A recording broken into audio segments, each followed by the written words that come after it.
Assalamualaikum, hai. Jumpa lagi kita di video kali ini. Kali ini saya kongsikan tentang bateri dan alternator. Okey. Kerosakan yang berpunca daripada alternator. Tapi sebelum lanjut, klik subscribe dahulu. Baik, jika anda perasan, uh, sekitar minggu lepas ataupun ialah beberapa hari lepas, saya membuka bateri. Okey, saya membuka bateri. Bateri itu kong, nyacas. Saya tidak syak bateri itu rosak. Saya ingat ada beberapa sebab lah. Mungkin ada short circuit di mana-mana ataupun alternator. Saya memang syak ada tu lah. Sebab bateri itu semasa saya buka, saya tengok lah kan indikator bateri itu. Saya menggunakan bateri free maintenance. Saya tengok indikator tu masih berwarna hijau. Okay, kalau ada perasan di bateri free maintenance tu ada satu bulatan putih berkaca, di dalam tu ada indikator. Kalau indikator tu, kalau kita tengok macam ni lah, kan? Kita tengok, kita intai lah, kita subuk. Okay? Kalau kita tengok macam ni, ada indikator berwarna hijau. Okay? Kalau indikator tu masih warna hijau, bateri tu masih elok. Masih elok. Kita cuma perlu recharge. Tapi kalau kita tengok kaca tu, apa nama dia tu, glass view, macam tu lah, lebih kurang kan. Kalau kita tengok glass tu, kemudian indikator di dalam tu sudah berwarna putih, maknanya bateri itu sudah rosak. Jadi recharge pun tidak ada guna, beli saja baru. Jadi selepas saya tengok dia warna hijau, saya bawa ke kedai, saya recharge semula. Adalah dalam RM5 juga lah kos kan. Kemudian saya periksa satu-satu lampu, spotlight ataupun fog light kan. Saya ingat saya ada mula-mula kereta saya ini ada fog light, tapi saya sudah tidak pakai lagi.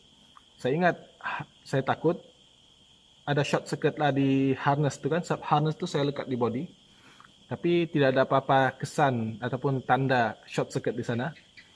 Dan saya tidak fikir short circuit tu datang daripada audio system. Saya belum ubah apa-apa lagi audio system kereta saya. Jadi saya recharge bateri tu. Kemudian petang saya masukkan balik. Kereta berjalan seperti biasa, hidup seperti biasa. Saya pusing-pusing-pusing. Saya sempat bawa kereta tu ke KK, Kota Kinabalu. Saya pusing Kota Kinabalu, kemudian sampai rumah di Beaufort. Keesokan harinya, selepas saya dari KK tu, keesokan harinya kereta tu tidak boleh hidup lagi. Baterinya cas semula. Okay, bateri kong lagi. Jadi saya tidak fikir panjang lah. Okay. Saya ambil bateri kereta lain. Saya cuba di sana. Saya hidupkan kereta tu. Okay. Bila kereta hidup, saya cabut kepala bateri. Bila saya cabut kepala bateri, kereta mati. Jadi saya memang syak kerosakan tu, bateri kong tu disebabkan alternator yang tidak dapat mengecas lagi. Macam tu. Baik, bagaimana kita tentukan bateri ataupun alternator kita yang rosak? Saya berikan dua situasi. Situasi pertama, bateri rosak. Okay. Sekiranya kereta anda tidak boleh dihidupkan disebabkan bateri kong, okay, cuba ambil bateri simpanan ataupun mana-mana bateri daripada kereta yang anda ada. Okay. Hidupkan kereta tu menggunakan bateri simpanan tu lah. Okay. Spare bateri. Hidupkan kereta menggunakan bateri itu. Apabila enjin tu sudah hidup, kereta tu sudah hidup, cabut kepala bateri negatif. Cabut kepala bateri negatif. Sekiranya enjin ataupun kereta masih hidup, walaupun kepala bateri negatif sudah dibuka, sudah dicabut, maknanya bateri itu rosak dan alternator masih elok. Situasi kedua, alternator rosak, bateri masih okey. Sekiranya kereta kita tidak boleh dihidupkan sebabkan bateri kong, kita ambil bateri simpanan, hidupkan enjin menggunakan bateri simpanan tu. Apabila kereta sudah hidup, enjin sudah hidup, cabut kepala neutral negatif juga, okey. Apabila selepas kita cabut kepala neutral tu, kepala negatif tu, kalau kereta tidak hidup ataupun kereta tiba-tiba mati, maknanya alternator itu sudah rosak. Kenapa macam tu? Okey. Sebenarnya kereta kita ni mendapat sumber kuasa melalui dua punca. Pertama, bateri. Okey. Yang kedua, alternator. Semasa kereta kita tidak hidup, okey, komponen-komponen elektrik ataupun elektronik dalam kereta kita mendapat bekalan kuasa daripada bateri. Okey. Dan bateri ini digunakan untuk menghidupkan enjin. Okey. Bateri ini digunakan untuk memutar starter dan menghidupkan enjin.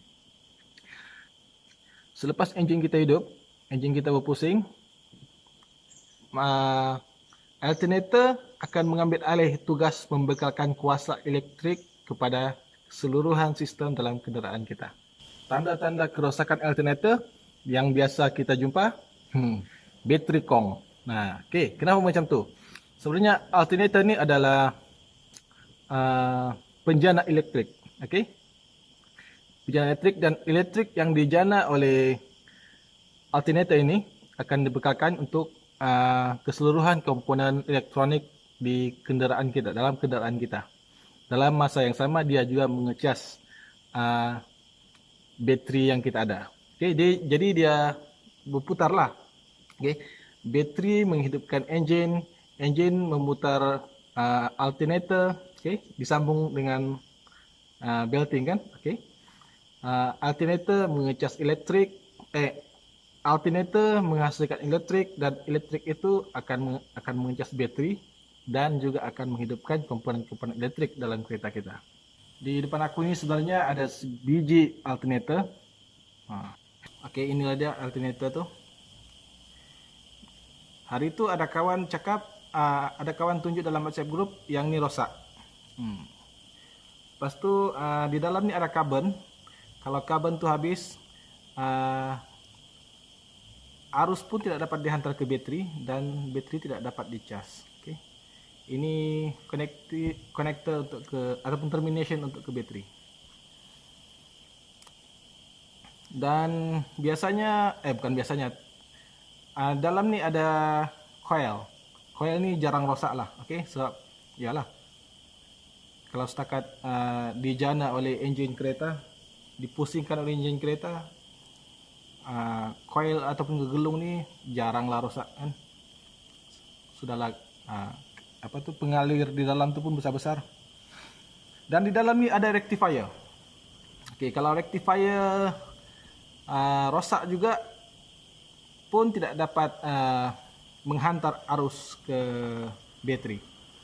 Rectifier ni guna dia menukar arus ulang-alik kepada arus terus untuk digunakan untuk dicas ke bateri.